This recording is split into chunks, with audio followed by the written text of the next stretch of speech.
The Subaru Impreza has long since proven that you really can have your cake and eat it, despite what your parents used to tell you. Look at it. It's positively practical. It's subdued. It barely stands out from the crowd.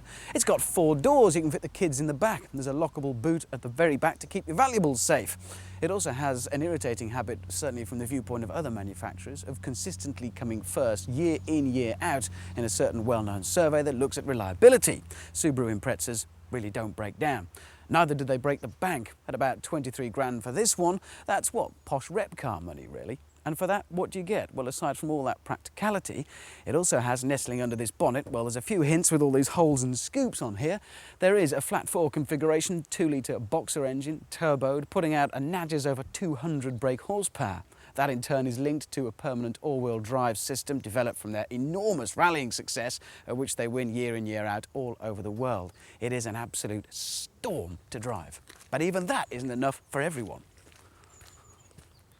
Because it's the way of the world, isn't it? There's always somebody who wants to go that one step further. And though this may look the same as the previous car, it isn't, because as the Impreza has risen to prominence and found favour in UK markets, so we're starting to see the derivatives finding favour. And I don't just mean sticking on a set of fluffy dice and plastic wheel arches, I mean substantial changes to the car.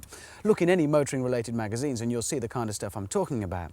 This, for instance, is an STi RA version. It's just one of many modified versions, and it goes all the way right underneath because the engine has been chipped. It's now putting out about 280 brake horsepower. Modifications are often made to the suspension with aluminium components, aluminium bonnets, aluminium boot. Huge changes to these things. In fact, a lot of them, like this one, are not very far at all from being a Group N rally car.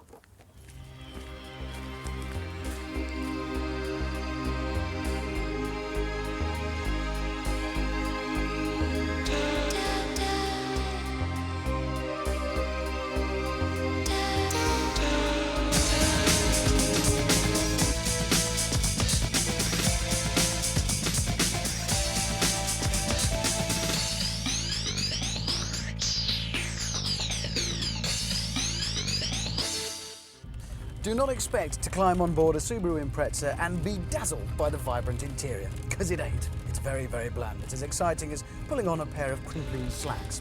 Not that I ever have, ever.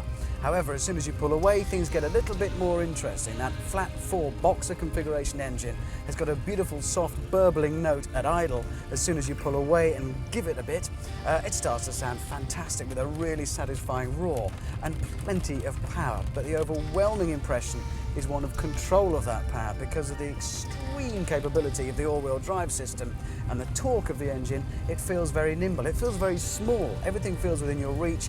It feels like a very fast and a very capable car, but not like a car that's going to get away from you. That 4-wheel drive system, of course, has very real uses. When the weather comes in like this and it's not too pleasant, it will keep you going in the right direction. But you've always got to bear in mind that this is a very powerful car. With over 200 brake horsepower going to those 4 wheels, if you hit your nice greasy country road, you could get yourself into trouble. And then there's this, the modified version, in which you can definitely get yourself into quite a lot of trouble very quickly. This one's been upgraded to about 280 brake horsepower, give a few. By quite a lot of modification to the engine management system. It has been chipped, as they say, and also there is even a water spray system on the intercooler, operated by a dashboard mounted button, which really does put things into Looney Tunes territory. It is as close as you can get to a Group N rally car on the road. The ride is pretty jarring and crashing. It's extraordinarily purposeful, shall we say. There's all the noises from the drivetrain, from the transmission. It whines. There's huge noises from the engine, from the turbo. You do feel like you're driving a rally car. It is enormous fun, though perhaps not as user-friendly, and it makes the standard Impreza feel like a nice big friendly puppy. Provided you don't mind driving around in a supercar that looks like a shopping car, then the Subaru Impreza Turbo is unique. You can drop the kids off at school, head out into the countryside and pretend you're a rally driver. Not only that, you can continue doing it for years and years without worrying because it won't break down. They don't. And also, when you come to sell it in a few years, well, there's another pleasant surprise awaiting in that you won't have lost a fortune. The residual values are fantastic.